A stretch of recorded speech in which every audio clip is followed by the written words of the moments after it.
Bonjour à tous, capsule juridique numéro 253 du 18 août 2025. Je vais vous parler aujourd'hui du Canada, des USA et de l'Australie.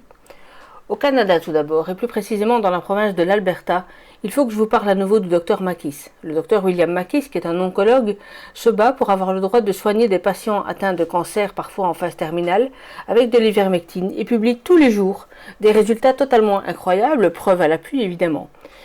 Le 12 août dernier, il nous apprenait que la première ministre de l'Alberta, Danielle Smith, et son gouvernement, qui s'acharne sur lui depuis des mois et même des années, venaient d'être condamnés à lui rembourser des fonds qui avaient été extorqués illégalement, au-delà des condamnations prononcées contre lui. Donc en gros, ils avaient saisi plusieurs fois les mêmes montants.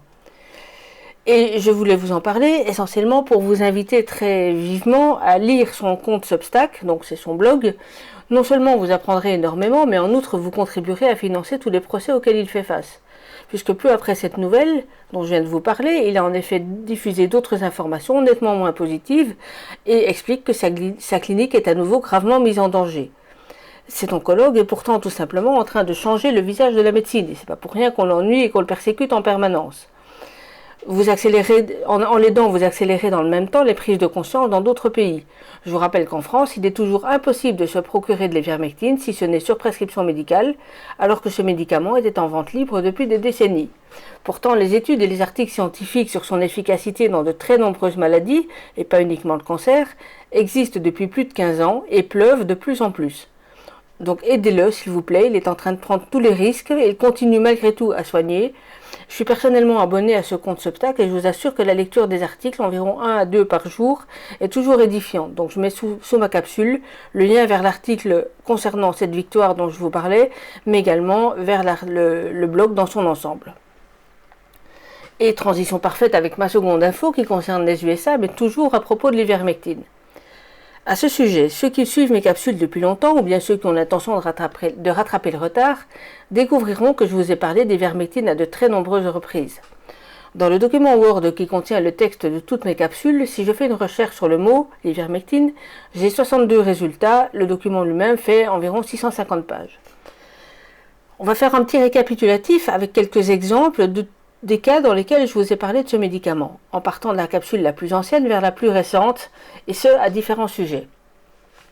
En octobre 2021, déjà, le procureur général du Nebraska publiait un document indiquant qu'il n'y avait aucune raison de poursuivre les médecins qui prescrivaient des traitements précoces, notamment l'ivermectine, pour autant qu'ils aient reçu l'accord de leurs patients. Vous entendrez ça dans la capsule numéro 5, c'est une de mes toutes premières donc. Un mois plus tard, je vous parlais d'une affaire dans laquelle la fille d'un patient hospitalisé avait dû saisir le juge pour qu'un médecin extérieur à l'hôpital puisse venir administrer de l'ivermectine à un malade hospitalisé. C'était ma capsule numéro 9. Écoutez-la parce que réellement l'affaire était complètement dingue.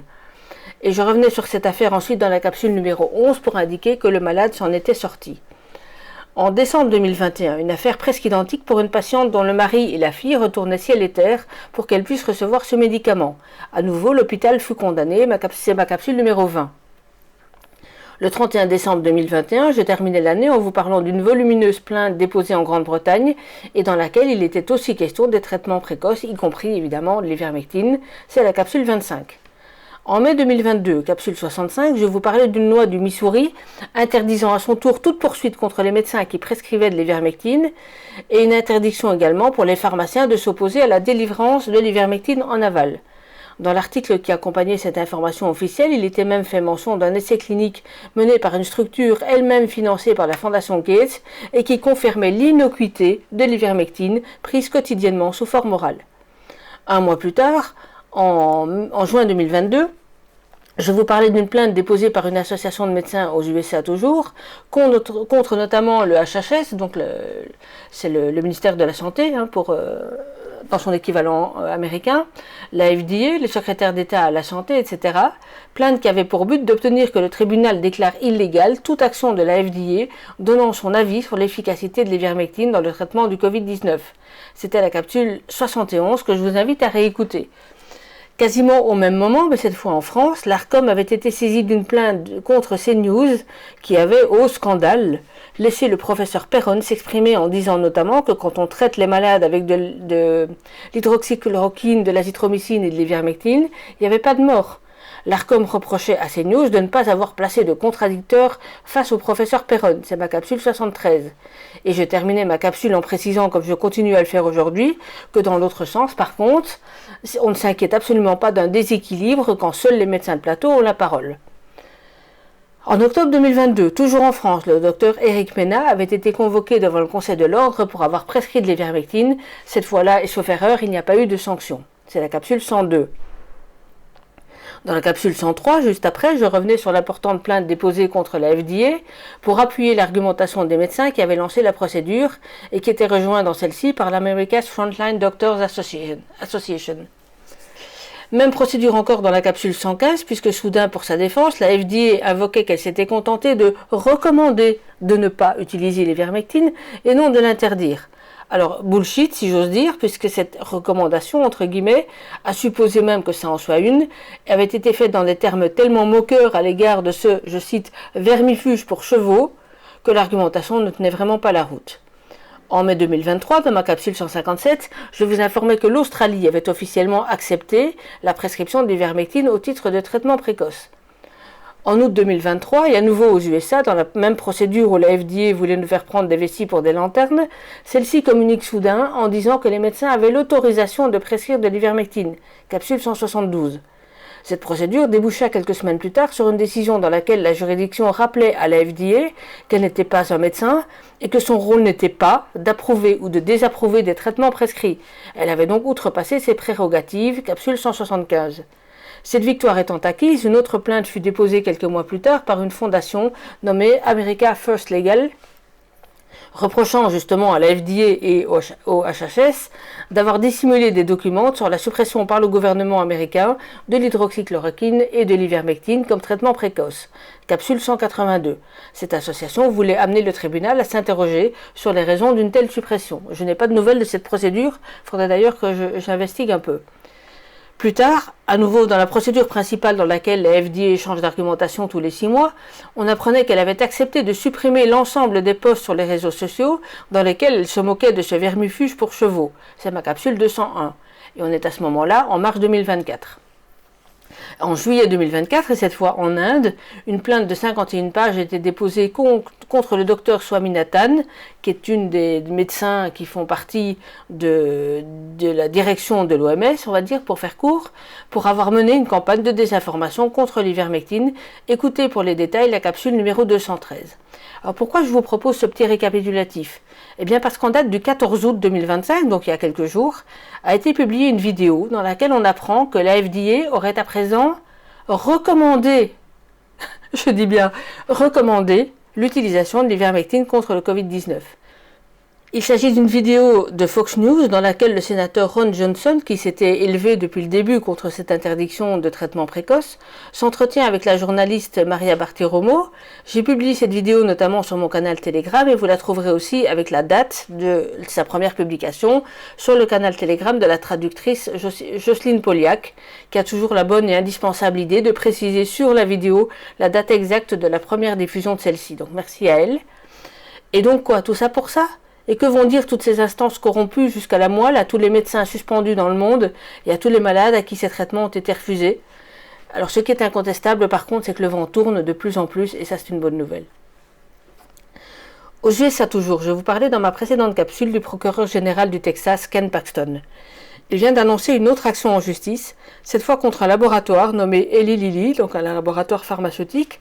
Son nom est moins connu dans le grand public, pourtant c'est aussi l'un des monstres du secteur pharmaceutique, déjà condamné pour d'autres scandales.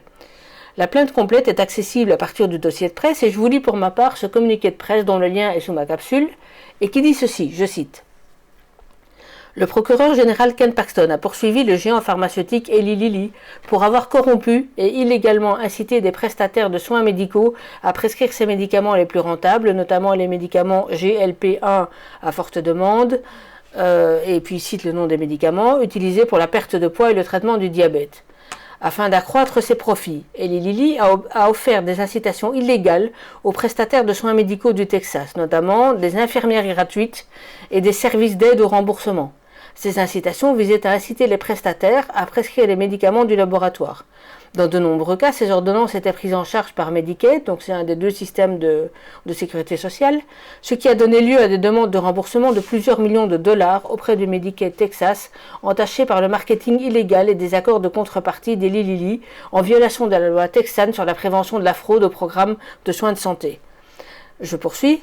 Les grandes entreprises pharmaceutiques ont compromis la prise de décision médicale en recourant à un système de pot de vin illégal, a déclaré le procureur général Paxton. Le laboratoire a cherché frauduleusement à maximiser ses profits aux dépens des contribuables et à privilégier la cupidité des entreprises au détriment de la santé des citoyens. Je ne resterai pas les bras croisés, dit le procureur, pendant que des grandes entreprises manipulent illégalement notre système de santé pour se remplir les poches. Cette action en justice s'appuie sur les précédentes actions contre ce même laboratoire et d'autres grandes sociétés pharmaceutiques visant à tenir les fabricants de médicaments responsables de fraude et d'abus. En s'attaquant à l'une des plus grandes sociétés pharmaceutiques au monde, le procureur général continue de protéger les patients et les contribuables texans contre les stratagèmes des entreprises qui compromettent l'intégrité du système de santé. Fin de citation. Donc encore une affaire à suivre. Si vous voulez en savoir plus sur ce labo, je vous conseille aussi de lire l'excellent ouvrage de Peter Goetsch, qui s'appelle Remèdes mortels et crimes organisés, qui devrait vous laisser littéralement sans voix. J'en ai déjà parlé plusieurs fois et je vous remets le lien vers la petite chronique que j'avais publiée sur mon canal Telegram Lire pour comprendre. Et pendant ce temps-là, pendant que tout cela se passe aux États-Unis notamment ou au Canada, de son côté, le département de la santé australien annonçait assez récemment, le 3 juin, mais j'en ai eu connaissance que récemment, que les injections Covid n'étaient pas, je répète, n'étaient pas recommandées pour les enfants et les adolescents de moins de 18 ans. Que nous dit le site officiel, je cite, « Le vaccin contre la Covid-19 n'est pas recommandé pour les nourrissons, les enfants ou les adolescents en bonne santé qui ne présentent pas de troubles médicaux augmentant le risque de développer une forme grave de la maladie. En effet, le risque de développer une forme grave de la maladie était extrêmement faible dans cette cohorte tout au long de la pandémie et les avantages de la vaccination ne sont pas considérés comme supérieurs au risque potentiel. » Fin de citation. Alors, ne hurlez pas en me disant qu'il n'est pas recommandé pour personne. Moi, ce qui m'importe, c'est de voir les avancées. Et donc là, on le dit clairement, il est presque temps. Et manifestement, le vent tourne, une fois encore. Donc le lien vers ce site officiel australien est bien sûr sous ma capsule. Et pour terminer, une petite citation à l'attention de ceux qui n'ont jamais baissé les bras. Je cite, « Le courage, ce n'est pas avoir la force de continuer. C'est continuer même si on n'en a plus la force. » Fin de citation. Et c'est attribué à Theodore Roosevelt. À très bientôt, tenez bon et au revoir.